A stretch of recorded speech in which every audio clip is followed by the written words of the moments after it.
It felt real. Too real. And then to my surprise, he typed another message. You don't understand? Let me make myself plain. My sisters, whom I hated, met with a tragic accident. I was starting to feel cold. This was not just a chatbot. This must have been a psycho chatbot or something. Or it was a big joke. I typed in to see his reaction. Do you know what else my brothers have done lately? And then I was met with the biggest surprise of all.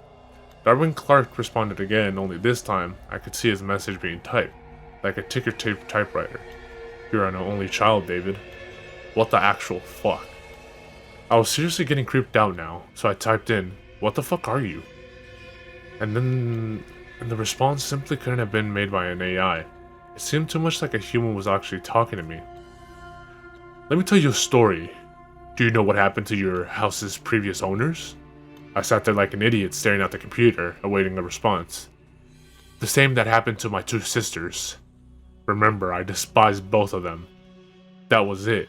I moved the cursor to the top right corner to click the cross button, and ended this nightmare.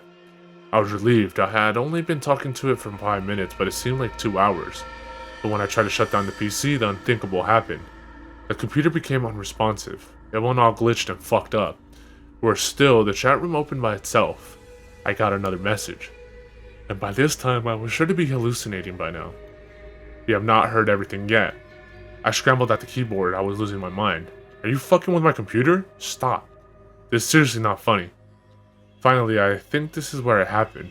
Darwin Clark typed it in again. This time in a much slower ticker tape typewriting fashion than last time.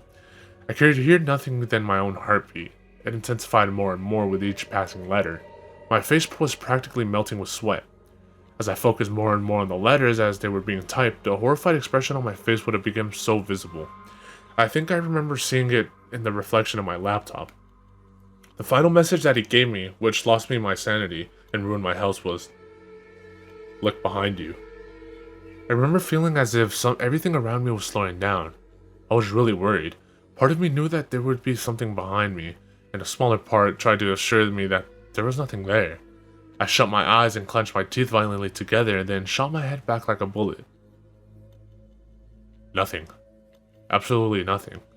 I spat out a weak laughter and nodded my head in relief, and I felt like everything was safe again. Until I looked back to my computer monitor, and I must have seen it in the moment I swiveled my chair, but it caught me anyway. There was a face. A fucking face of a man, a fucking pale white man who was grinning at me on my laptop screen. His hair was blonde and he seemed to be in his mid-20s, but his facial expression was the exact opposite of friendly. His eyes were crimson red. I only saw it for a nanosecond of a nanosecond, but that was all I could take. After that, apparently I screamed violently and then fell unconscious for 4 hours. That's what Dr. Martin told me. He's the guy looking after me at the moment. He really doesn't know what I've been through. So here I am now, sitting in bed at 4:30 a.m., typing this story to the world. Even as I type, I still worry that the face will appear once again and scare the shit out of me. I seem to be suffering from a trauma. My eyes have grown dark purple circles around them because I literally have not slept at all since this incident. I tried sleeping, but that face stops me from sleeping. Now that I have written this story, I urge everybody to watch out.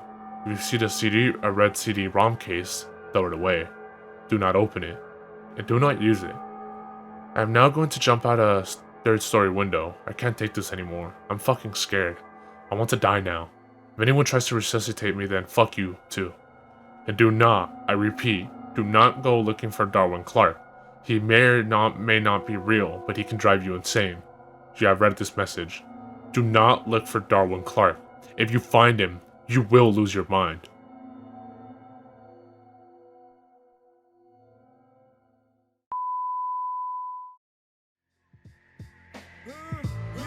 Big up to all my peoples.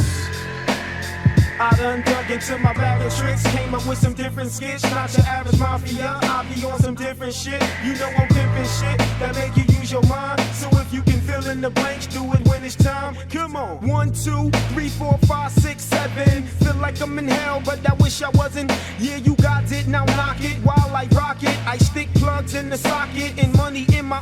Yo, I get psychotic when you try to diss my staff. No